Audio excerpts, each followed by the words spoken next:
Karunia Allah dan keridhaan Allah jangan dipisah.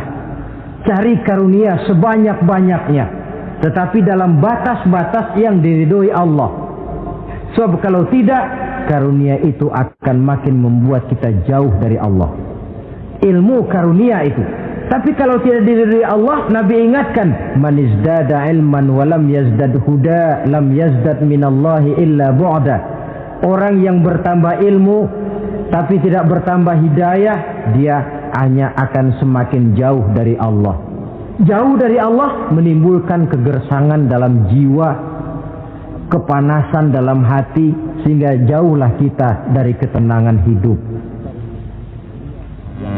Karunia yang Allah ridho, dan Islam melarang umatnya untuk berpangku tangan menunggu keajaiban dari langit.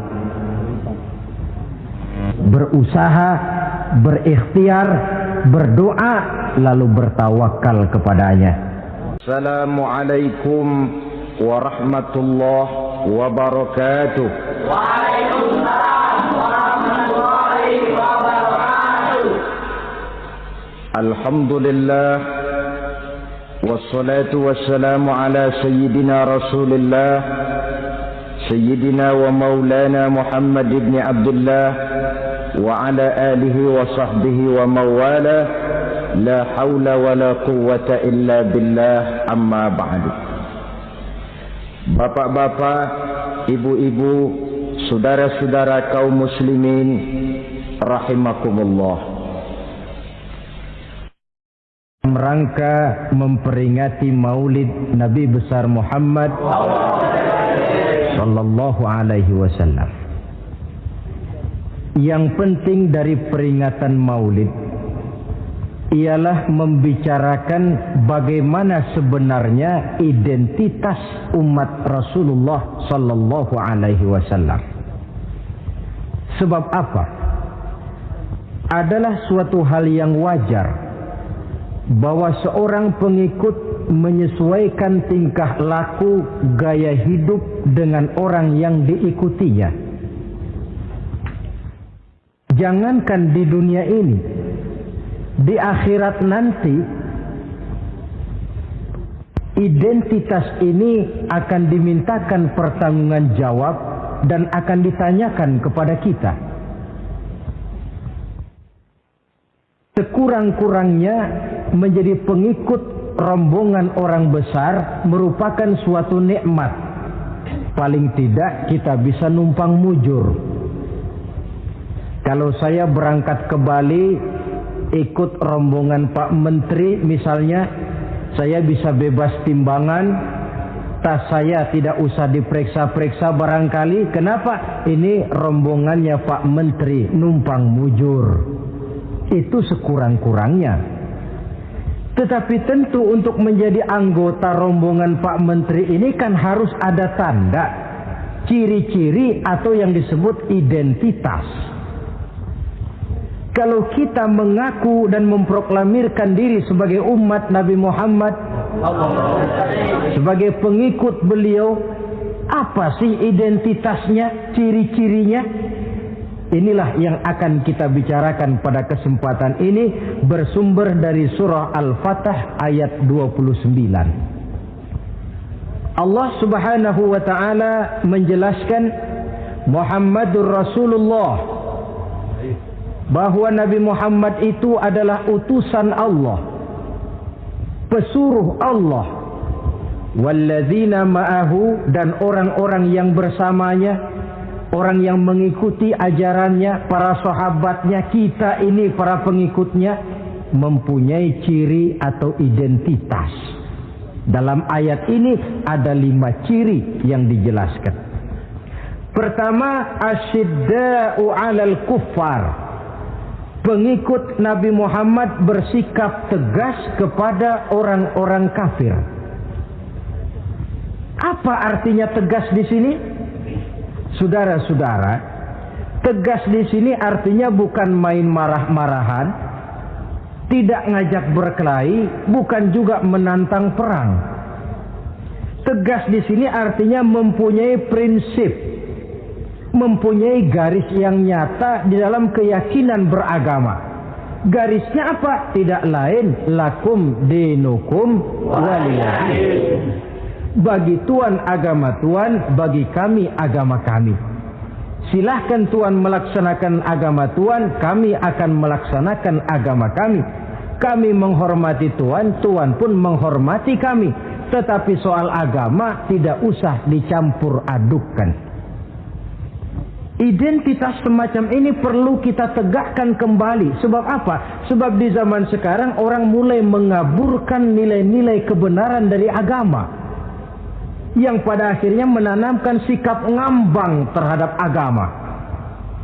Misalnya kita ini dibuai dengan kalimat yang kelihatannya bagus tapi sebenarnya mengandung racun. Kata orang, jangan fanatik, semua agama kan bagus, semua agama benar, semua agama thayyib. Terus terang saja, saya bukan tidak setuju dengan kalimat itu. Saya beranggapan kalimat itu belum sempurna. Semua agama benar, jangan titik di situ, itu baru sekedar koma. Semua agama benar, koma, bagi penganutnya masing-masing, titik. Semua agama baik, koma, bagi penganutnya masing-masing, titik. Bagi kita yang muslim, yang benar, Islam.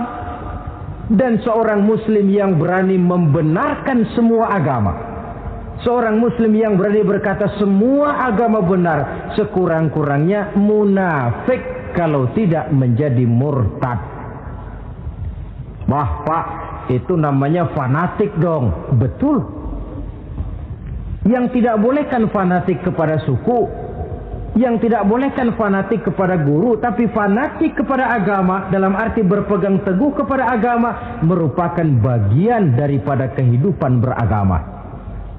Hanyalah kalau umat Islam ini fanatik dengan agamanya, dia akan konsekuen, baik melaksanakan, mengamalkan maupun mengembangkan agamanya. Saya cinta kepada suku saya, tapi tidak lalu fanatik. Cinta suku boleh, fanatik kepada suku salah. Cinta kepada guru bagus, fanatik kepada guru jelek. Cinta kepada agama bagus, fanatik kepada agama wajib.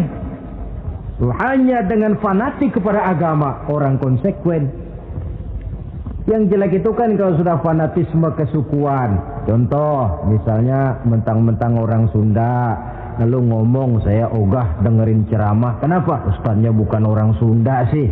Ini nggak bener, emangnya Nabi Muhammad kelahiran Ciamis? Kan tidak.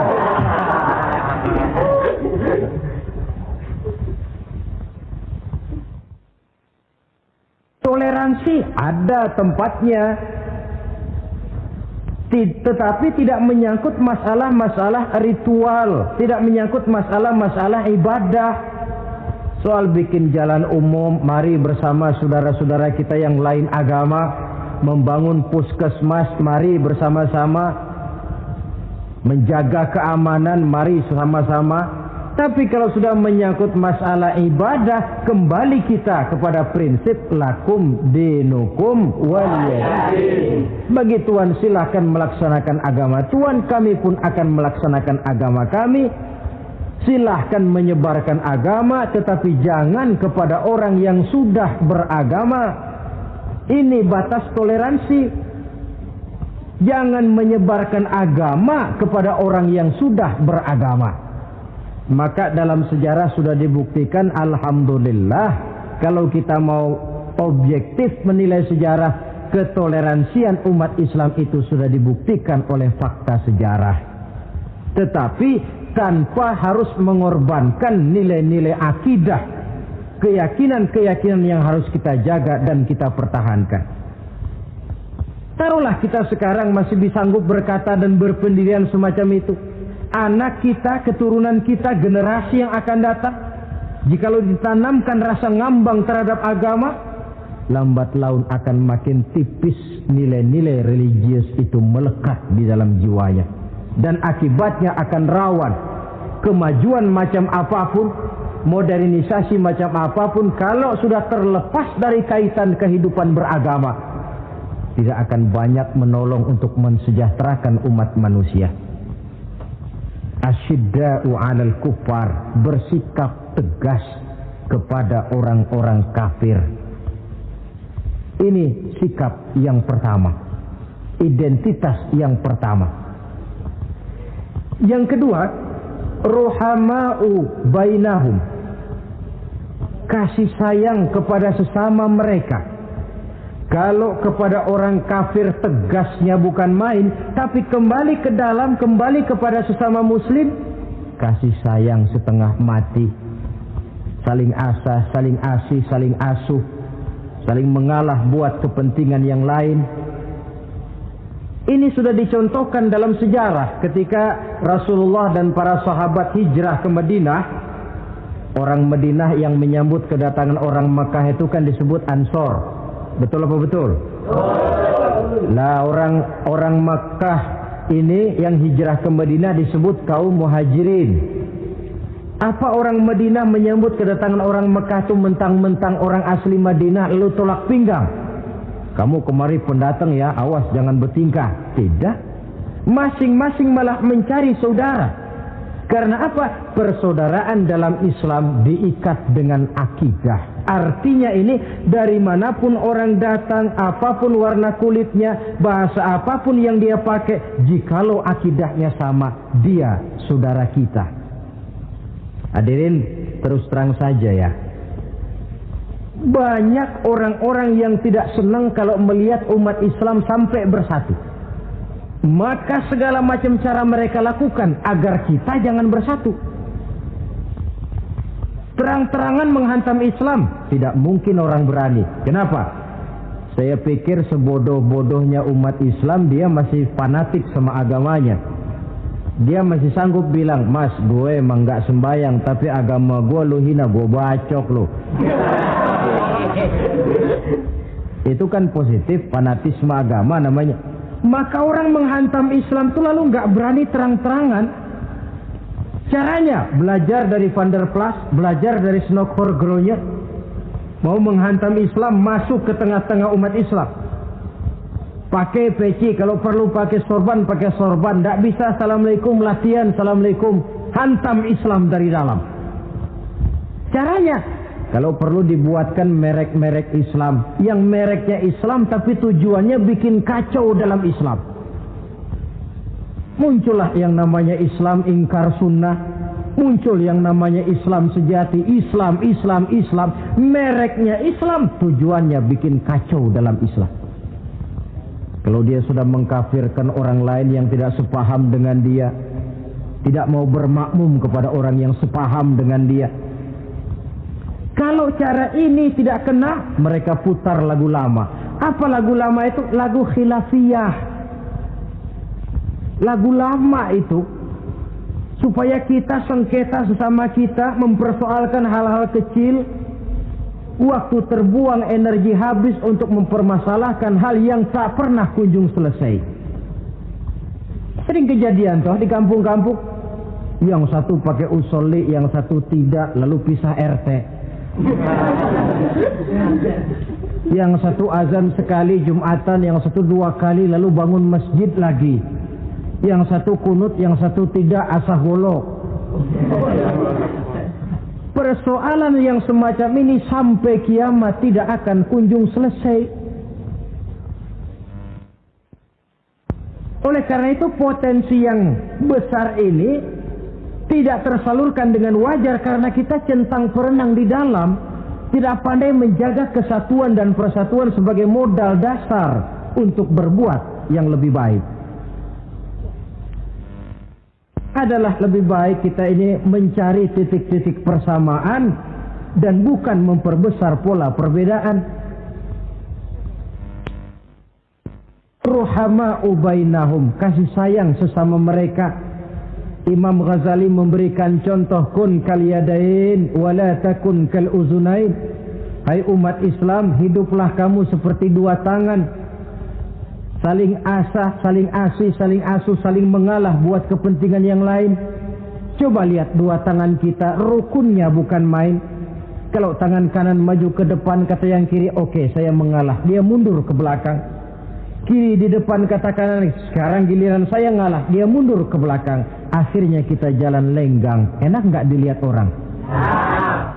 Coba kalau nggak ada yang mau ngalah. Tangan kanan ke depan, kata yang kiri, gue juga bisa. Dia ke depan lagi. Depan kayak robot kita jalan. Lalu mekanisme kerjanya, tangan kanan kerjanya bagus-bagus toh. Salaman tangan kanan, tanda tangan kanan, hitung duit tangan kanan, ambil kue tangan kanan. Kiri nggak pernah protes, tahu posisi. Memang tugas saya bidang pembersihan, ya pembersihan saja dilakoni. Artinya apa ini? Yang satu dengan yang lain saling memperkuat walaupun komposisinya berbeda. Dicontohkan dalam perjalanan kehidupan sahabat Nabi. Sahabat Nabi yang paling terkenal itu 4 orang. Sayyidina Abu Bakar, Sayyidina Umar bin Khattab, Sayyidina Utsman bin Affan, Sayyidina Ali bin Abi Thalib. 4 sahabat ini kalau kita lihat komposisinya, keahliannya lain-lain. Coba, ada Sayyidina Abu Bakar, ini sahabat merangkap mertua. Kalau bahasa sekarang, Abu Bakar ini disebut kiai diplomat. Kiai karena beliau orang alim, diplomat karena pandai bersiasat, ahli politik. Kemampuan berpolitiknya digunakan buat kepentingan agama. Sebab siapapun yang berpolitik untuk kepentingan agama, tentu kita doakan. Tetapi siapapun yang jual agama untuk kepentingan politik, kita juga berdoa. Cuma tentu doanya lain dengan yang berpolitik buat agama tadi. Saudara hadirin yang saya hormati, ada Umar bin Khattab. Ini kalau bahasa sekarang disebut imam jenderal ini. Imam tapi jenderal, jenderal tapi imam. Kenapa imam? Karena dia mampu memimpin jamaah di masjid. Kenapa jenderal? Karena dia sanggup memimpin tentara di medan perang. Kegagahannya, keberaniannya, keperkasaannya digunakan membantu perjuangan Rasul. Ada Utsman bin Affan, santri ekonom. Kenapa santri? Karena dia orang kaya. Kenapa ekonom? Karena dia pengusaha bergerak di bidang bisnis. Keuntungan usahanya untuk membantu perjuangan Rasul. Ada Ali bin Abi Thalib, tokoh muda tapi intelek. Masih muda tapi rela mengorbankan nyawa demi keselamatan Rasul di malam hijrahnya. Alangkah nikmatnya umat Islam ini kalau punya kiai diplomat, imam jenderal, santri ekonom, pemuda intelek yang masing-masing bekerja sama menunjang untuk kepentingan agama. Ruhama ubainahum, kasih sayang di antara sesama mereka. Mobil, kenal mobil nggak? Ya. Mobil itu baru bisa jalan dengan baik kalau seluruh onderdilnya kompak. Kalau yang satu sudah merasa dirinya lebih penting dari yang lain, alamat mobil udah deket mogok. Misalnya yang jadi bensin nyombong. Kalau nggak lantaran saya nggak bakalan jalan nih mobil. Bannya denger, sombong. Kata ban, sombong kamu bensin. Apa kamu kira kamu saja yang penting? Saya tersinggung, kata ban, lalu kempes. Kira-kira kalau ban kempes jalan nggak mobil? Begitulah umat ini. Kayak satu bangunan. Ada yang jadi jendela, pintu, tiang, genteng dan sebagainya. Tetapi satu sama lain hendaknya saling memperkuat. Kalau tidak, kita ini pernah diramalkan oleh Nabi, yushiku an tada'a alaikumul umam kama tada'al akalatu ala qas'atiha. Satu saat akan datang di tengah-tengah kamu di mana keadaanmu waktu itu seperti makanan di meja makan. Coba bayangkan, menurut Rasul satu saat kondisi umat Islam akan seperti makanan di atas meja. Yang barat mau makan, yang timur mau santap, yang selatan mau ganyang, yang utara mau injak-injak. Satu saat kondisi umat Islam akan seperti itu. Heran sahabat, ya Rasulullah, kok kita bisa dikepung begitu rupa? Iya, Apa pada waktu itu jumlah kami sedikit ya Rasulullah? Tidak, kata Rasul. Bal antum yawma idzin katsir. Jumlahmu pada waktu itu banyak, besar, kamu mayoritas. Cuma sayang, kata Nabi, walakinnakum ghusaa'un ka ghusaa'is sail. Tetapi keadaanmu waktu itu seperti busa di lautan. Banyak tapi centang perenang. Banyak tapi tidak punya daya dan kekuatan. Dipermainkan gelombang lautan, dihempaskan ke tepian pantai tanpa punya makna dan arti. Mayoritas tapi nasibnya ironi. Lantaran apa ini? Kita tidak pandai menjaga kesatuan dan persatuan. Prinsip ruhama'u bainahum, kasih sayang di antara sesama mereka, belum bisa kita wujudkan. Oleh karena itu, hadirin yang saya hormati, identitas yang kedua ini mari kita tegakkan, menggalang kesatuan dan persatuan untuk kejayaan agama yang kita cintai. Soal posisi silahkan berbeda, soal profesi silahkan berbeda, tetapi hendaknya perbedaan ini tidak menyebabkan persimpangan tujuan. Satu sama lain saling memperkuat. Identitas yang kedua, bahwa kita sudah diikat dengan akidah, tidak oleh ras, warna kulit, suku, bahasa, oleh akidah. Satu kali orang sudah syahadat, dia adalah saudara kita. Sudah lewat masanya di mana kita umat Islam ini dikotak-kotakan, dan sudah datang waktunya di mana kita bersatu, saling menunjang, saling membantu, sehingga dengan demikian terwujudlah satu masyarakat yang diikat dengan nilai-nilai akidah. Ini yang kedua, kasih sayang kepada sesama muslim. Satu badan itu kalau yang satu sakit, yang lain kan akan ikut merasa sakit. Saudara jalan tengah malam, ibu jari tersandung batu, meletak. Begitu ibu jari tersandung batu, kontan, darah keluar, mulut bilang aduh, kepala ikut pusing, nggak pakai diundang. Solidaritas sosial yang terjadi secara reflektif. Tidak ada ibu jari tersandung, mulutnya malah ngomel, rasain lo. Masa nyumpain badan sendiri, kan tidak mungkin. Tapi ini yang terjadi, kita lihat. Akibat apa? Tidak terwujudnya solidaritas sosial yang bersifat refleksif tadi. Nah, inilah saudara-saudara identitas yang kedua. Yang ketiga sekarang, pengikut Nabi Muhammad sallallahu alaihi wasallam itu cirinya yang ketiga, tarahum rukka'an sujjada. Engkau lihat mereka ruku dan sujud, mendirikan solat. Ini identitas, ciri. Di akhirat nanti akan diperiksa dengan seadil-adilnya.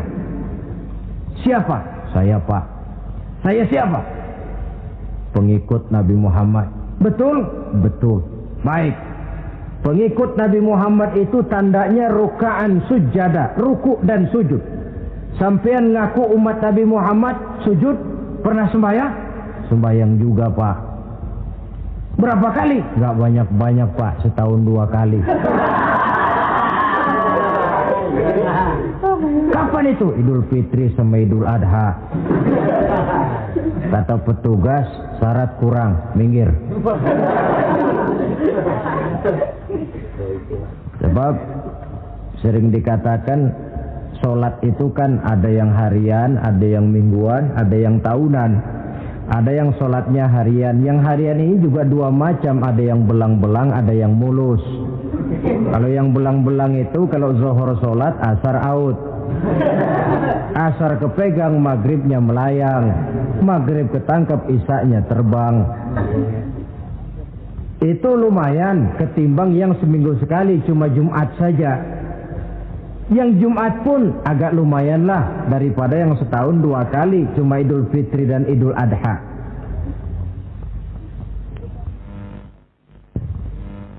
Tetapi bagaimanapun juga sholat ini memang merupakan keperluan dalam kehidupan kita. Ciri identitas yang memperkaya kepribadian. Pengikut Nabi orangnya ruku dan sujud. Sehingga di zaman sahabat tadi kondisi mereka digambarkan kalau siang seperti kuda perang, tetapi kalau malam seperti pendeta. Maksudnya apa? Di medan perang mereka gagah, tapi kalau sudah ruku dan sujud bukan main khusyuknya. Ruku dan sujud. Dengan kata lain, ciri pengikut Nabi Muhammad orangnya mendirikan sholat. Nah, masalahnya sekarang apa perlunya sholat dalam kehidupan kita? Yang jelas dia untuk menggembirakan Allah kok. Se-ASEAN orang tidak ada yang sholat, Allah tidak akan berhenti jadi Tuhan.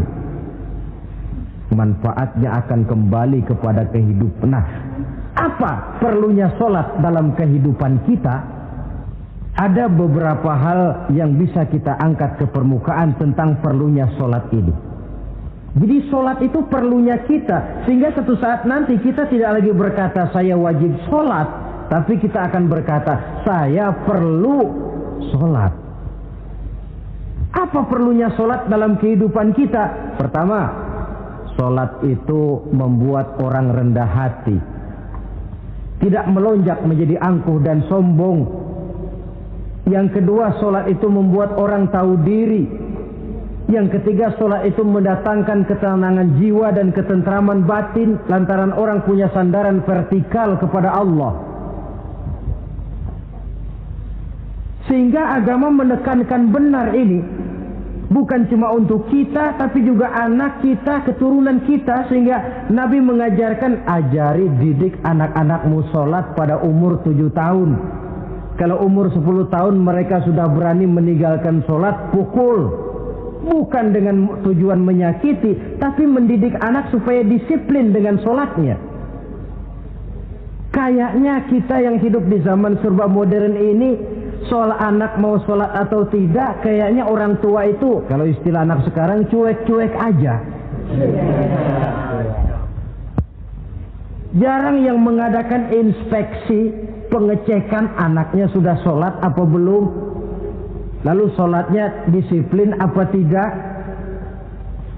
Jarang yang memberikan sugesti dan rangsangan supaya anaknya mendirikan sholat. Saya jarang mendengar orang tua muslim yang berkata, nak, kalau kau hafal Fatihah dengan artinya bapak beliin sepatu baru. Nak, kalau kau hafal juz amma, bapak beliin sepeda. Sugesti untuk hal-hal yang bersifat agama sangat langka. Tapi kalau sudah hal-hal yang bersifat umum, wah, nah, kalau kamu lulus nanti SD ya, kita piknik ke Tangkuban Perahu, lulus SMP tur ke Bali, lulus SMA piknik ke Singapura. Rangsangan dan dorongan, baguslah itu.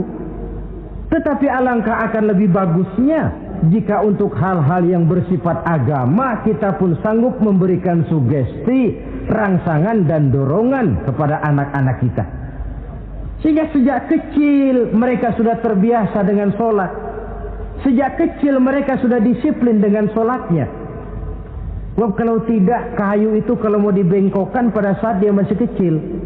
Kalau sudah besar baru mau dibengkokin, repot kayu itu. Membentuk orang soleh itu harus dimulai sedini mungkin. Karena itu salah satu fungsi solat Allah jelaskan, inna solata tanha 'anil fahsya wal munkar. Bahwa solat yang dikerjakan dengan betul mampu mencegah manusia dari perbuatan yang keji dan munkar. Jadi dengan kata lain, orang yang disiplin dengan sholat terpeliharalah dirinya dari perbuatan yang keji dan munkar.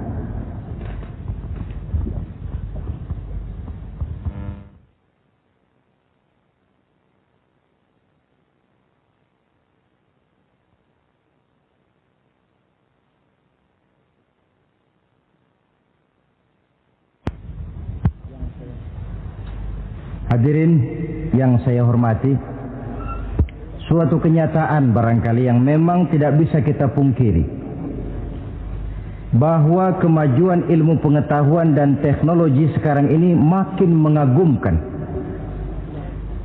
Dunia seolah-olah telah dirombak oleh manusia dari sebuah daerah kosong menjadi gedung-gedung pencakar langit yang tinggi.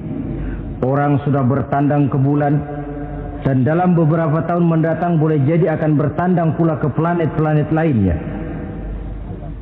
Kekurangan air minum bisa diatasi dengan penyulingan air laut.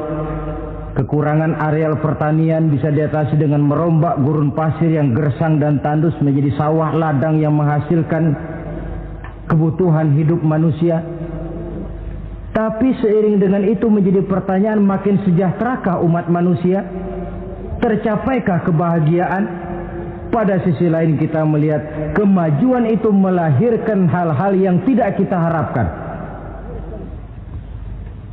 Apa yang kita sebut dengan penyakit dunia modern, yang rupanya makin banyak dokter, makin banyak juga penyakit, makin banyak rumah sakit, makin aneh nama penyakit. Pola yang paling berbahaya ialah jikalau kemajuan itu menyebabkan manusia sampai mendewa-dewakan ilmu dan teknologi.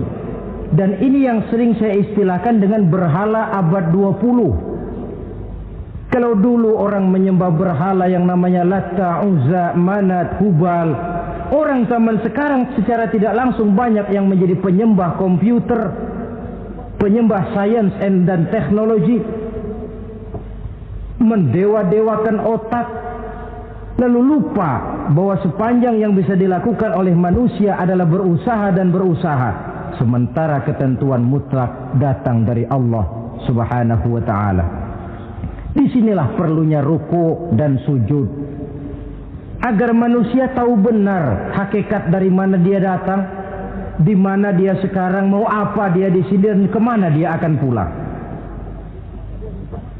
Oleh karena itu, pada kesempatan ini saya mengajak, marilah identitas ini kita tegakkan dalam diri kita, menjadi pengikut yang ruku dan sujud di hadapan Allah. Sebab di sana terdapat sumber kekuatan. Baik dia kekuatan batin, kekuatan jiwa, kekuatan dalam semangat perjuangan, kekuatan dalam menegakkan yang ma'ruf dan menghancurkan yang munkar. Sandaran kita kepada Allah.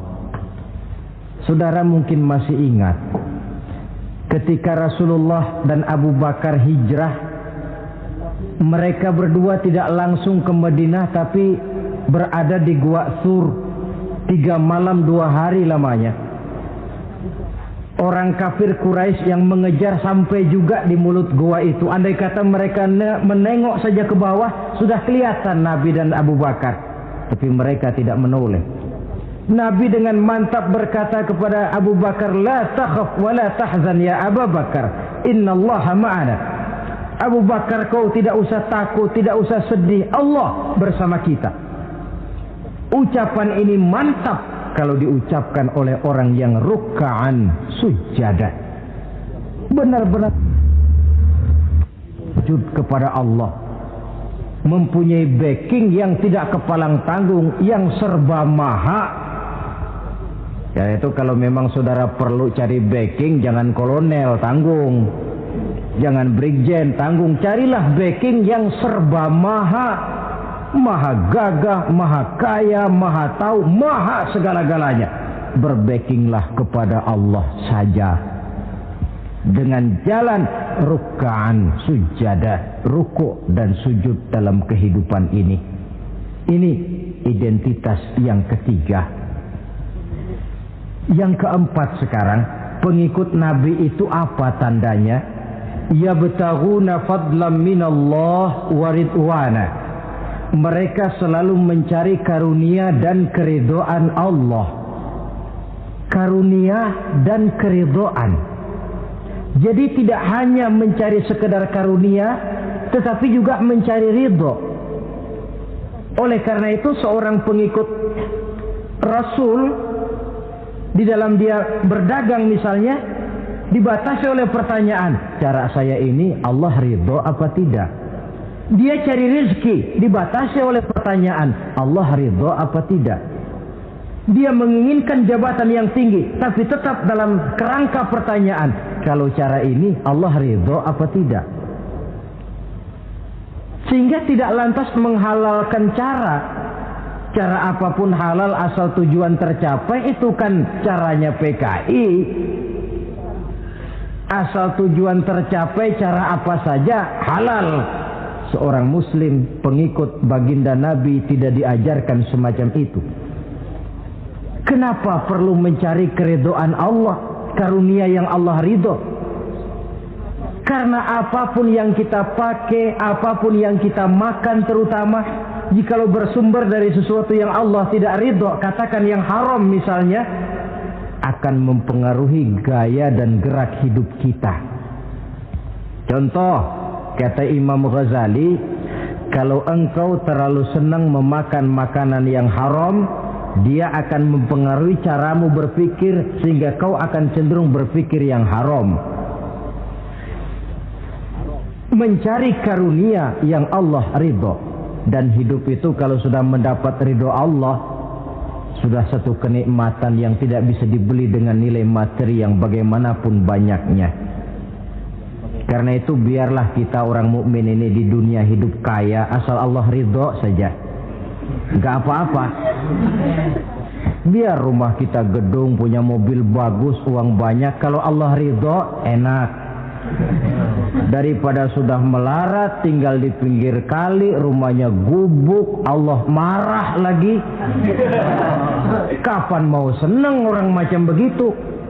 Jadi biarlah kita ini bahagia di dunia, asal di akhirat masuk surga. Nggak apa-apa. Mencapai kebahagiaan di dunia dan di akhirat. Cari karunia Allah sebanyak-banyaknya. Karena memang bumi dan segala fasilitasnya diperuntukkan bagi manusia. Dan karunia Allah itu ada dimanapun kita pergi. Dahulu ketika turun perintah hijrah, sebagian sahabat berpikir-pikir, kalau saya hijrah ke Madinah, di Madinah mau makan apa saya?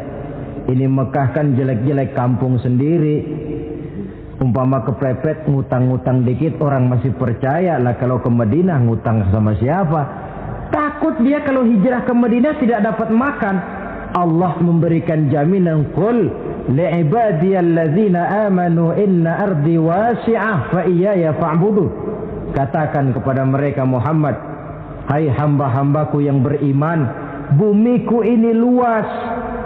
Di Mekah kau makan, hijrah ke Madinah juga kau akan makan. Apalagi hijrahmu karena membela agama. Jangan karena membela agama kau takut kelaparan. Artinya apa? Karunia Allah itu ada dimanapun. Kalau kita mau berusaha, tetapi jangan lupa usaha itu harus yang Allah ridho. Kalau sekedar hasil usaha cara apapun boleh, ya dapat. Tetapi tanpa ridho, semuanya tidak akan membawa ketenangan, ketentraman, dan kebahagiaan. Allah itu kan maha pengasih, tidak pilih kasih katanya. Artinya apa? Semuanya Allah kasih. Orang kalau mau berusaha dapat. Itu logika. Sunnatullah kata kita, hukum alam kata orang. Kalau mau berusaha mesti dapat. Tetapi kasih sayang Allah ini tidak diberikan kepada setiap orang. Kalau pengasihnya berlaku kepada semua orang, mau kafir mau beriman, kalau berusaha dapat. Itu Rahman namanya. Tapi Allah tidak cuma Rahman, Allah juga Rahim, Maha Penyayang. Bedanya apa? Orang yang dikasih itu belum tentu disayang. Tetapi kalau disayang mesti dikasih. Kalau tidak dikasih tentu ada pertimbangan lain untuk kepentingan kita. Misalnya anak kita baru kelas 1 SMP, datang, Pak beliin motor buat sekolah. Kita lalu menilai anak ini nggak ada motor saja kadang-kadang jarang sampai ke sekolah, apalagi dibeliin motor, bisa dari rumah berangkat ke sekolah nggak sampai. Tidak dibelikan bukan karena tidak sayang, justru karena sayangnya ada pertimbangan lain untuk kepentingan si anak. Tetapi kadang-kadang anak sendiri berpikirnya lain. Bapak katanya sayang, minta dibeliin motor saja tidak dibelikan. Dia menilai orang tuanya tidak sayang, padahal justru sayangnya lalu tidak dibelikan. Begitulah satu contoh kecil dari keridhaan Allah ini. Jika Allah sudah memberikan ridhonya kepada kita, segala yang kita mau diberikannya. Kalau tidak juga diberikan, tentu ada manfaatnya untuk kemaslahatan kita. Allah Maha tahu. Misalnya orang mengeluh, saya akan sembahyang rajin, ngapa rezeki seret bener sih? Apa saya berhenti lagi sholat? Allah lebih tahu maslahatnya. Barangkali potongan kayak kita ini kalau diberikan rezeki banyak sedikit lalu berhenti ke masjid. Rezeki lu segini aja dah, lu jadi rajin ke masjid. Ada manfaatnya buat kepentingan kita mencari karunia yang Allah ridho. Dalam alam yang terbentang luas ini, karunia Allah terhampar luas. Tinggal kita mencari, dan untuk mencari itu diperlukan keahlian. Keahlian hanya timbul karena pendidikan. Makin ke depan persaingan hidup makin tajam tanpa membekali diri. Terutama generasi kita yang akan datang, anak-anak kita. Boleh jadi mereka akan tersudut ke pojok-pojok kehidupan untuk kemudian lebih banyak jadi penonton daripada sekedar pemain. Dan kerugian akan kembali kepada kita. Karena itu cari karunia Allah sebanyak-banyaknya, tapi dengan garis bawah yang Allah ridho. Sekali lagi, carilah karunia Allah sebanyak-banyaknya dalam kehidupan ini, tetapi dengan menggarisbawahi yang Allah ridho. Inilah identitas yang keempat. Yang kelima sekarang, identitas yang terakhir, simahum fi wujuhihim min atharis sujud. Di muka mereka ada tanda bekas sujud. Ini pengikut Rasulullah sallallahu alaihi wasallam. Bekas sujud, iya. Apa bekas sujud itu? Apa jidatnya hitam kebanyakan sujud? Mungkin. Karena rajin sujud lalu berbekas. Boleh jadi, tapi soal hitam di jidat sih gampang digosok-gosok. Yang terpenting asarus sujud di sini dalam bentuk sikap mental. Apa sikap mental yang saya maksud? Orang yang rajin sujud itu lalu membekas dalam kehidupannya pengaruh sujud. Apa pengaruh sujud? Karena rajin sujud timbul ikhlasnya. Kalau sudah berbuat, yang penting itu Allah. Orang lain mau tahu atau tidak, orang lain mau puji atau tidak, yang penting Allah. Sebab kalau sudah dia usolli fardal maghribi Allahu Akbar, dia tinggalkan dunia dan seluruh isinya. Naik dia menghadap Allah. Selamat tinggal sebentar dunia, nanti saya balik lagi. Yang ada cuma dia dan Allah dalam dialog langsung. Timbul keikhlasan, terjemahannya dalam kehidupan. Berbuat tanpa pamrih, tidak suka menepuk jasa dan menghitung jasa. Sebab biasa orang itu kalau sedang perang tidak sempat ngaku jadi pahlawan, tapi kalau perang sudah selesai nggak kenal bedil ngaku pahlawan. Kalau perang sedang berkecamuk, jarang yang mengaku pahlawan. Kalau sudah perang selesai, masing-masing nepuk dada. Seorang yang ikhlas, seorang yang berbuat tanpa pamrih, dan ini pengaruh sujud dalam kehidupan. Lalu apalagi timbul jujurnya. Kenapa? Kalau dia sholat zuhur 4 rakaat, lalu umpama selesai 3 rakaat dia salam, orang lain tentu tidak tahu dia korupsi 1 rakaat. Tapi kenapa tidak dia lakukan? Ada Allah sih yang tahu. Timbul kejujuran, disiplin murni yang berakar dari hatinya sendiri. Lalu apa lagi? Kesabaran. Dilatih lewat sholat. Kalau belum selesai 4 rakaat, jangan berhenti sholat isya umpamanya. Dan banyak lagi pengaruh-pengaruh asarus sujud. Ini di dunia. Di akhirat nanti kata Nabi, inna ummati ya'tuna yaumal qiyamah ghurran muhajjalin min asaril wudu. Umatku di hari kiamat nanti akan datang menghadap Allah dengan muka berseri-seri dari sebab air wudu. Mukanya bersinar-sinar karena di dunia rajin wudu. Sehingga barangkali di akhirat nggak perlu ngaku-ngaku kita. Ya Rasulullah, saya umatmu, tidak perlu.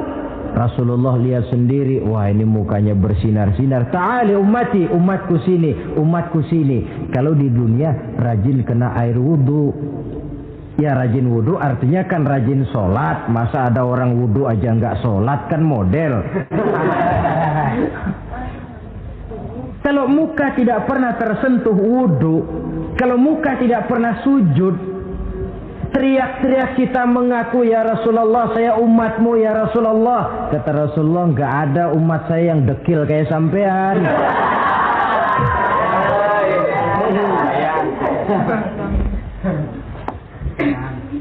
Itulah sebabnya pada kesempatan ini saya mengajak, mari membiasakan diri berwudu.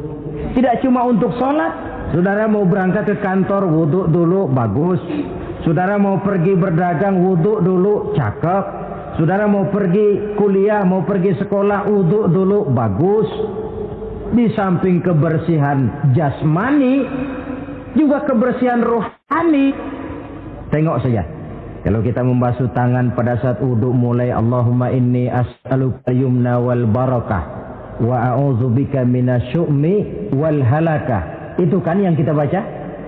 Ya Allah, saya mohon keberkahan di dua tangan ini, supaya tangan ini kalau dibawa dagang untung, dibawa menanam lalu panen, dibawa berusaha menghasilkan rezeki. Dan saya berlindung kepadamu ya Allah, jangan sampai tangan ini membawa kesialan dan kecelakaan. Berlindung kepada Allah jangan sampai jadi punya tangan sial. Dipakai dagang rugi, dipakai nanam pohonan mati, dipakai mukul orang mati. Tangan sial. Dari itu saja sudah memberikan sugesti untuk rohani kita. Kebersihan jasmani, kebersihan rohani terpelihara karena wudu.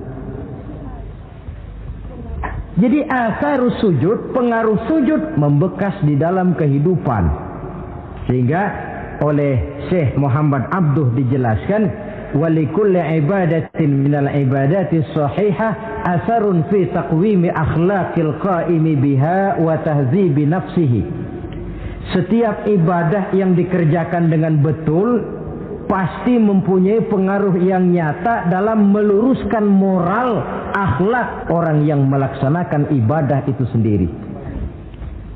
Jadi sujud kita betul apa tidak? Lihat saja pengaruhnya dalam kehidupan kita. Sholat kita sudah betul apa tidak? Lihat saja pengaruhnya dalam kehidupan kita. Kalau sujud ya sujud, tapi judi jalan juga, nah, sujudnya belum betul. Waktunya sholat ya sholat, waktunya mabuk, sholatnya belum betul.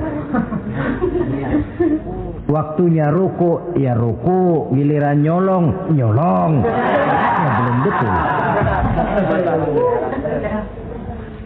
Sebab sholat yang dikerjakan dengan betul, sujud yang dikerjakan yang punya pengaruh nyata dalam kehidupan, kelihatan bekasnya dari tingkah laku dan gerak kita di dalam menelusuri kegiatan hidup ini.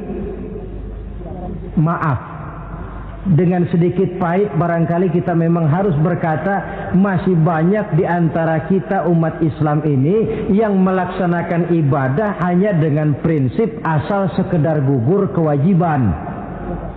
Perkara ada pengaruhnya atau tidak dalam diri kita, kita malas untuk mengadakan evaluasi. Akibatnya ibadah yang kita kerjakan tidak mempunyai pengaruh dalam membentuk kepribadian kita. Orang yang mengucapkan syahadat ada pengaruh dalam jiwanya. Orang yang mendirikan sholat ada pengaruh dalam membentuk kepribadiannya. Orang yang melaksanakan puasa ada pengaruh dalam perkembangan jiwanya. Orang yang mengeluarkan zakat ada pengaruhnya dalam mengelola hartanya. Orang yang melaksanakan ibadah haji ada perubahan dalam kegiatan hidupnya. Dari yang negatif kepada yang positif tentunya. Simahum fi wujuhihim min athari sujud. Di muka mereka, di muka pengikut Rasulullah ini ada tanda pengaruh bekas sujud. Karena rajinnya dia melaksanakan sujud di dalam kehidupan ini. Nampak pengaruh yang nyata di dalam kehidupannya, dalam gerak dan tingkah lakunya. Saudara hadirin, ma'asyiral muslimin rahimakumullah. Inilah 5 identitas yang harus kita tegakkan jikalau kita mau jadi umat yang konsekuen. Tidak sekedar bangga-banggaan menyandang titel umat Nabi, apalagi konon mengharapkan syafaatnya di akhirat nanti, padahal sebagai pengikut kita tidak menyesuaikan diri dengan yang kita ikuti. Bagaimana mau mengharapkan fasilitas yang namanya syafaat? Bahwa syafaat pertolongan Rasul itu ada, tetapi fungsinya kan ibarat orang punya kain, syafaat itu nambel. Saudara punya kain, sobek-sobek sedikit, ditambel oleh yang namanya syafaat. Sholat kurang sedikit, ditambel oleh syafaat. Sodakoh ada campur riak sedikit, tidak karena Allah sedikit, syafaat. Jadi kalau punya kain sobek ada syafaat. Lah kalau kainnya tidak punya, yang mau ditambel apanya? Sholat tidak, puasa tidak, di akhirat aman dah dapat syafaat. Tentu terlalu berlebihan, terlalu optimis mengharapkan sesuatu yang kita memang tidak punya modal dasar untuk memperolehnya. Baiklah ya, kesimpulan. Pertama, sebagai pengikut kita harus menyesuaikan diri dengan yang kita ikuti. Identitas. Suatu umat hanya akan berwibawa, hanya akan dihitung dan dipandang orang kalau dia tegak dengan identitasnya. Kalau macan sudah kehilangan sifat galaknya, orang tidak takut lagi kepada macan. Dan kalau kambing sudah kehilangan sifat jinaknya, banyak orang takut miara kambing. Kalau umat Islam sudah kehilangan identitasnya, dia akan menjadi umat yang kehilangan wibawa dan tidak pernah ditakuti oleh musuh-musuhnya. Seenaknya saja orang mengacak-acak kehidupan kita sebagai umat kalau tidak punya identitas. Yang kedua, kesimpulan yang kedua, identitas itu bisa kita ringkaskan. Pertama, tegak dengan keyakinan inna dina indallahil Islam. Menumbuhkan fanatisme agama dalam arti berpegang teguh kepada agama. Menempatkan toleransi pada tempatnya yang wajar. Tidak mencampur adukan semua agama. Tegas di dalam mempertahankan akidah. Kemudian yang ketiga, perlu menegakkan solidaritas sosial yang bersifat reflektif untuk menegakkan wibawa kita sebagai umat, supaya potensi dari umat yang mayoritas ini dimanfaatkan oleh umat itu sendiri. Kalau tidak, kita cuma akan menang jumlah saja, menang bilangan, kuantitas yang tanpa kualitas. Dan kalau ini yang terjadi, nasib kita akan seperti buih di lautan. Banyak, tapi kata orang kampung cuma menang groyokan. Tidak punya daya dan kekuatan, dicampakkan orang ke kiri dan ke kanan, hanyut oleh arus. Bukan menciptakan arus, tapi malah hanyut oleh arus. Bukan menciptakan model, tapi malah mengikuti model. Bukan menciptakan irama tersendiri, malah diatur oleh irama orang lain. Ini yang menyebabkan ironi. Tegaklah dengan kesatuan dan persatuan, dengan lebih memperbanyak mencari titik-titik persamaan dan bukan memperbesar titik-titik perbedaan. Yang keempat, rukuk dan sujud sebagai sandaran vertikal kepada Allah. Selama kita umat ini masih rajin rukuk dan sujud, Selama itu pula nilai optimisme masih ada dalam jiwa dan diri kita. Ya Allah, persilahkan orang memperlakukan kami sesuka hatinya, tapi kami yakin ya Allah Engkau tidak akan mendiamkan. Satu saat pertolonganmu mesti datang. Itu akan mantap kita ucapkan kalau kita melaksanakan ruku dan sujud. Tertimpa tangga, jatuhnya sakit, ketimpa tangga lagi. Musibah yang beruntun. Ruku dan sujud sebagai sandaran vertikal. Yang kelima, karunia Allah dan keredoan Allah jangan dipisah. Cari karunia sebanyak-banyaknya, tetapi dalam batas-batas yang diridhoi Allah. Sebab kalau tidak, karunia itu akan makin membuat kita jauh dari Allah. Ilmu karunia itu. Tapi kalau tidak diridhoi Allah, Nabi ingatkan, man izdada ilman wa lam yazdad huda, lam yazdad minallahi illa bu'da. Orang yang bertambah ilmu tapi tidak bertambah hidayah, dia hanya akan semakin jauh dari Allah. Jauh dari Allah menimbulkan kegersangan dalam jiwa, kepanasan dalam hati, sehingga jauhlah kita dari ketenangan hidup. Karunia yang Allah ridho, dan Islam melarang umatnya untuk berpangku tangan menunggu keajaiban dari langit. Berusaha, berikhtiar, berdoa, lalu bertawakal kepadanya. Yang terakhir, hendaknya ibadah yang kita kerjakan dievaluir, ditinjau kembali apa pengaruhnya dalam kehidupan kita. Sebab setelah selesai melaksanakan suatu ibadah, hendaknya nilai ajaran yang terkandung dalam ibadah itu bisa kita terjemahkan dalam kehidupan kita.